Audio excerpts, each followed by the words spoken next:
kun se on ohi. Tuen tarve jatkuu, vaikka syöpähoidot päättyvät.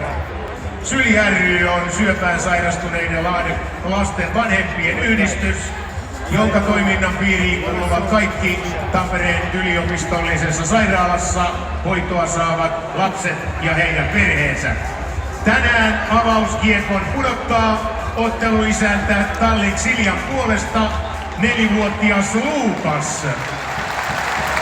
Luukas sairastui syöpään vuonna 2019, mutta nyt syöpä on taisteluin selätetty.